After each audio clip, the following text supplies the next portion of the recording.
What happens when a president who promised to end endless wars suddenly renames America's military machine the Department of War? Is this the most hypocritical move in political history, or is there a sinister master plan hiding behind this shocking rebrand? Could changing 3 words actually trigger World War III?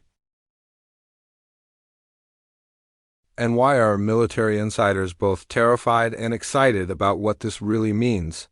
What if I told you that renaming the Department of Defense to the Department of War isn't just symbolic? It's a strategic declaration that could fundamentally change how America projects power across the globe.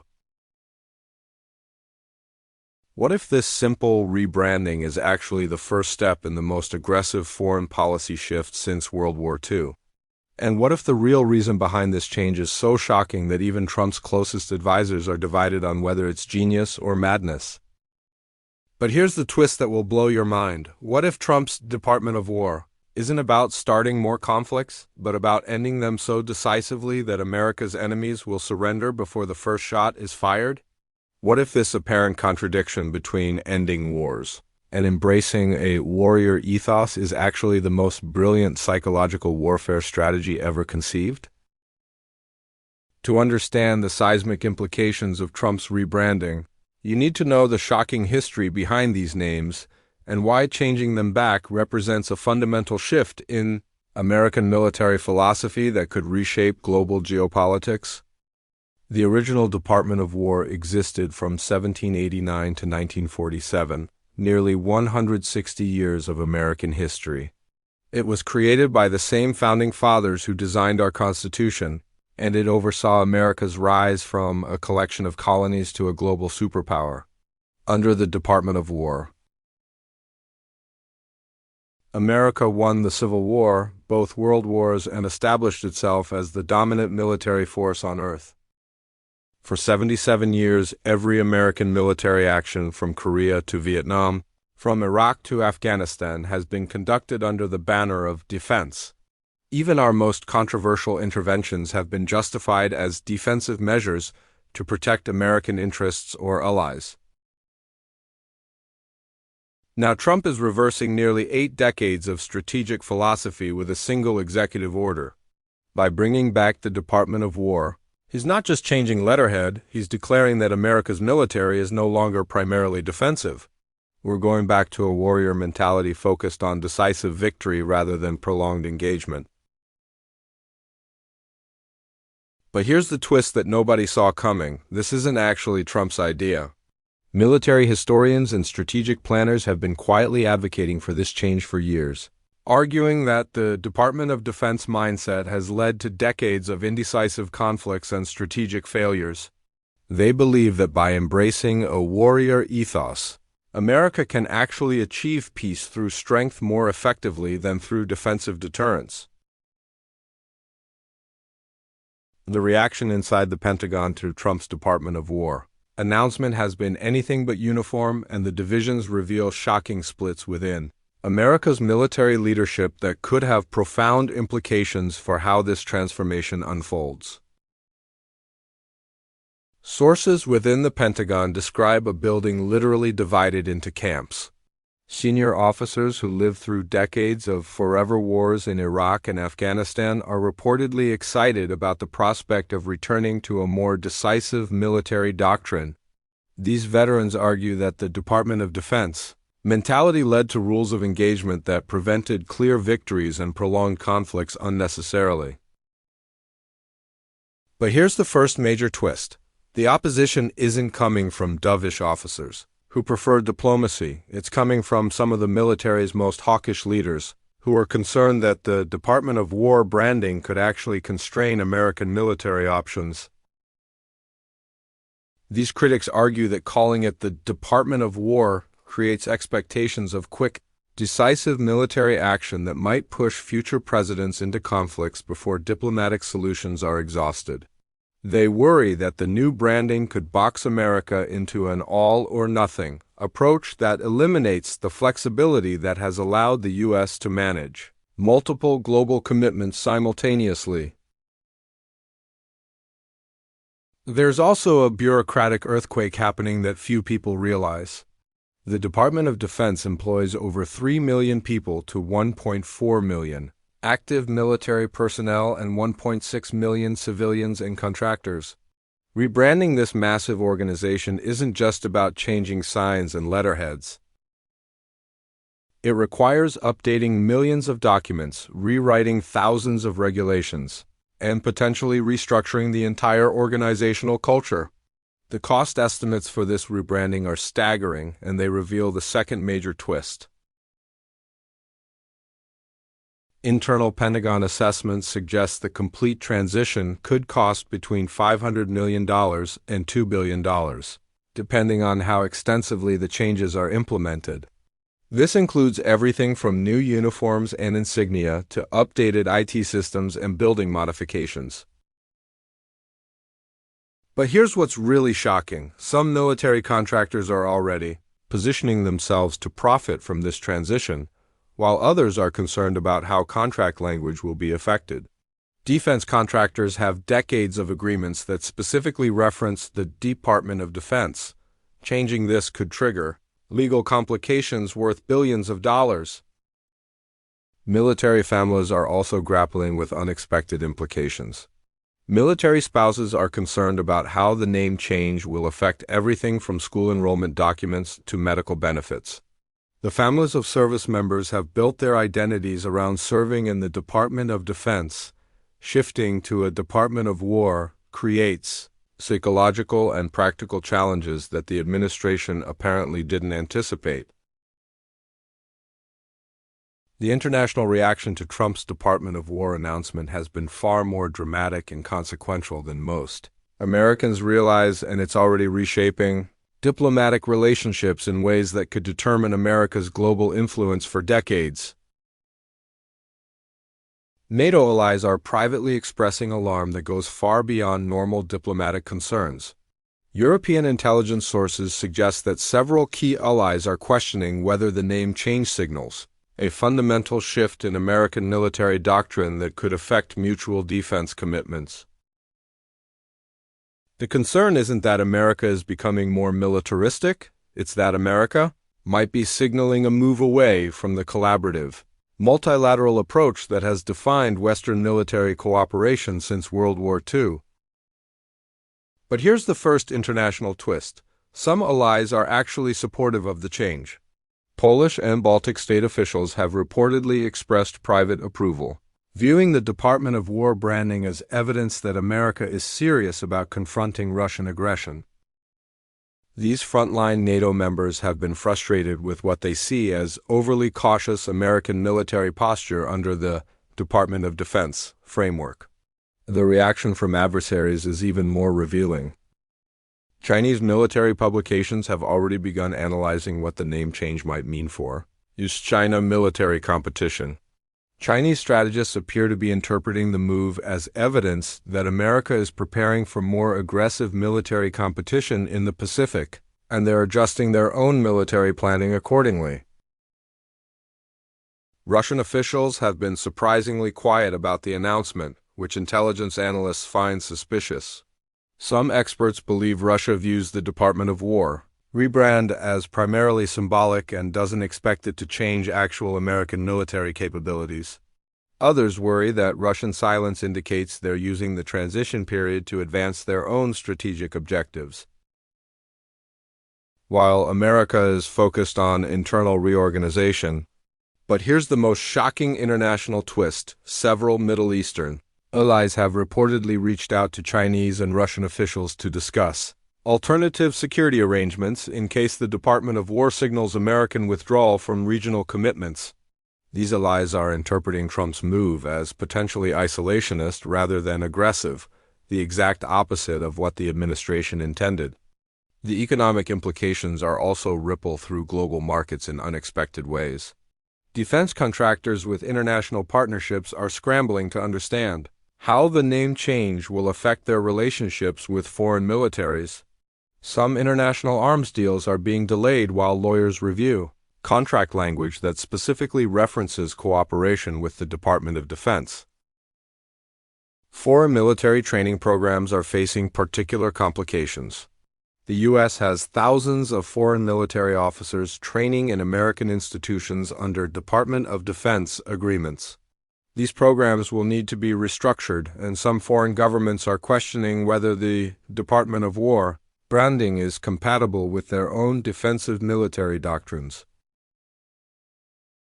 The most confounding aspect of Trump's Department of War initiative is how it squares with his repeated promises to end endless wars and bring American troops home, and the resolution of this apparent contradiction reveals a strategic gamble that could either be brilliant or catastrophically backfire. Throughout his previous presidency and current campaign, Trump consistently argued that American military interventions have been too prolonged, too costly, and too indecisive. He criticized the forever wars in Iraq and Afghanistan, and promised to bring American troops home from global deployments that he argued were no longer serving American interests. This created expectations among his supporters that a second Trump presidency would feature military restraint, diplomatic engagement, and a focus on domestic priorities over international interventions. The sudden announcement of a Department of War seems to contradict these promises and has created confusion, even among Trump's closest political allies. But here's the first major strategic twist. Trump and his advisors argue that the Department of War branding is actually designed to end conflicts more quickly and decisively, not to start more of them. The theory is that by signaling overwhelming military capability and warrior determination, America can deter potential adversaries from challenging American interests in the first place. This doctrine, sometimes called peace through superior firepower, suggests that projecting maximum strength and warrior ethos actually reduces the likelihood of conflict by convincing potential enemies that challenging America would be futile. Under this logic, the Department of War isn't about starting wars. It's about ending them before they begin. But here's the second strategic twist. Some defense experts argue that Trump's approach could trigger the opposite effect, an arms race and increased global militarization as other nations respond to America's more aggressive military posturing. They worry that the Department of War branding could create a self-fulfilling prophecy where projected aggression actually increases the likelihood of conflict. Military strategists supporting this approach point to historical examples where American military restraint actually encouraged adversarial behavior.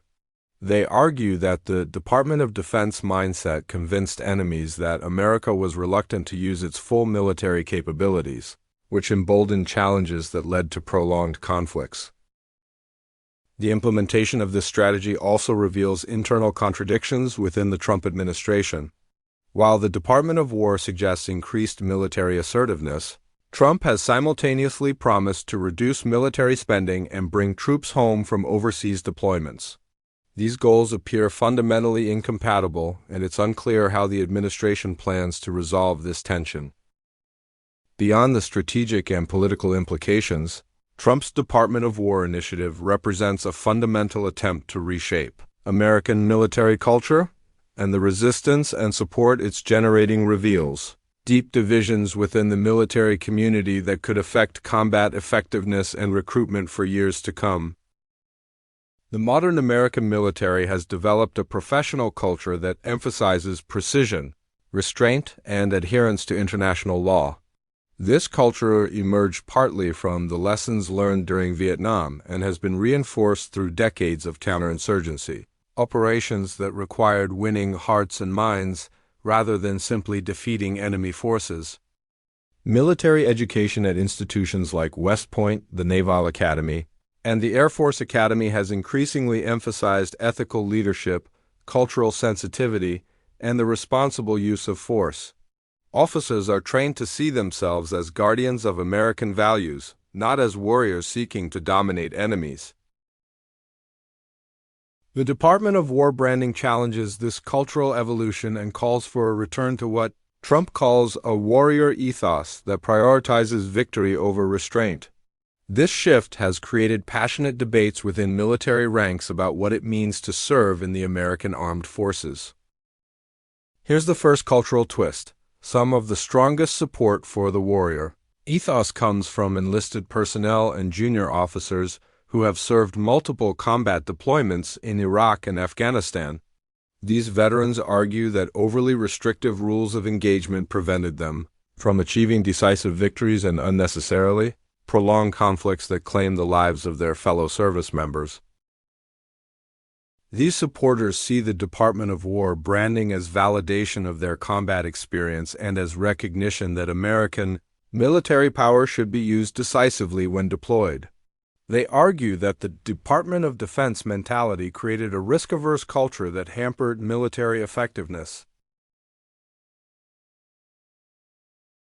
But here's the second cultural twist. Some of the strongest opposition comes from senior military leaders who worry that embracing a pure warrior ethos could undermine the professional standards and ethical constraints that distinguish the American military from less disciplined forces around the world.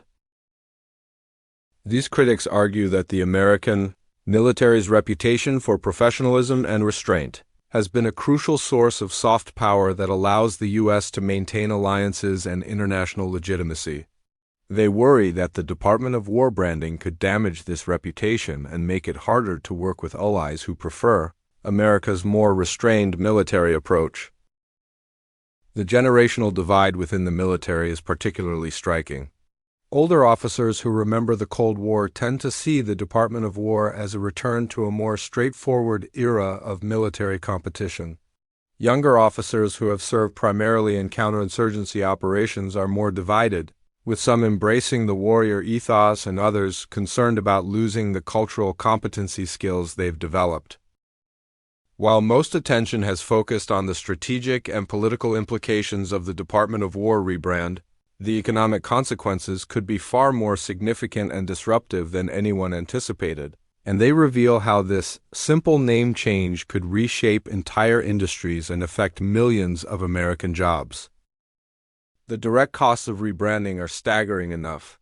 Beyond the $500 million to $2 billion in immediate transition costs, there are ongoing economic implications that could affect defense spending for decades. Every piece of military equipment, every uniform, every facility sign, and every official document will eventually need to be updated to reflect the new Department of War branding. But here's the first economic twist. The defense contractor industry is split on whether this change will increase or decrease military spending. Some contractors expect the warrior ethos to drive demand for more aggressive military capabilities, leading to increased weapons procurement and military technology development. Other contractors worry that the Department of War branding could actually lead to reduced spending if it's associated with more decisive military actions that end conflicts quickly rather than prolonged engagements that require sustained contractor support. The second economic twist is even more surprising. The Department of War rebrand could affect civilian industries that have nothing to do with defense. Companies that provide services to military families, communities with large military installations, and even universities with ROTC programs could all face economic disruptions as the military culture shifts. Military recruitment could be significantly affected by the name change. Some analysts believe the warrior ethos will attract recruits who are drawn to a more aggressive military mission. Others worry that the Department of War branding could deter potential recruits who prefer to serve in a defensive rather than offensive military role. The international defense trade could also be disrupted.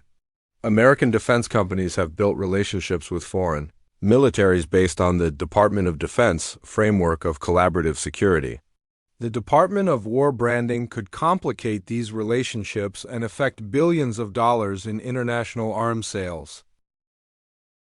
As we reach the end of this analysis, the most shocking realization is that Trump's Department of War initiative isn't really about military organization or foreign policy. It's about fundamentally redefining America's role in the world and testing whether the American people are ready for a more assertive, less apologetic approach to global leadership. The ultimate twist is that this change forces every American to confront a mental question. Do we want to be a nation that projects defensive stability or offensive strength? The Department of Defense represented America as a reluctant global policeman, maintaining order but avoiding domination. The Department of War represents America as an unapologetic global superpower, willing to use overwhelming force to achieve clear victories. This isn't just about military strategy, it's about American identity. Are we the leader of the free world who protects allies and maintains international stability? Or are we a dominant empire that shapes the world according to our interests and values? The name change forces us to choose. The international implications are equally profound. America's allies and enemies are watching this transition to understand what kind of superpower America intends to be in the 21st century. The Department of War signals that America is no longer interested in managing decline or sharing global leadership. We intend to win. But here's the final, most important twist. The success or failure of this initiative won't be determined by military effectiveness or strategic outcomes. It will be determined by whether the American people embrace or reject this new vision of American power. If Americans embrace the warrior ethos and support more assertive global leadership, the Department of War could usher in a new era of American dominance that prevents conflicts through overwhelming strength. If Americans reject this approach and prefer the more defensive posture of recent decades, the Department of War could become a symbol of overreach that accelerates American decline. The Department of War isn't just a name change, it's a test of American resolve and a bet on American character. Trump is wagering that Americans are ready to embrace their inner warrior and project strength rather than restraint. The world is watching to see if he's right. The consequences of this bet will shape global politics for the next generation, determine America's role in the world order, and reveal whether the American people still have the appetite for the kind of decisive leadership that built the American empire.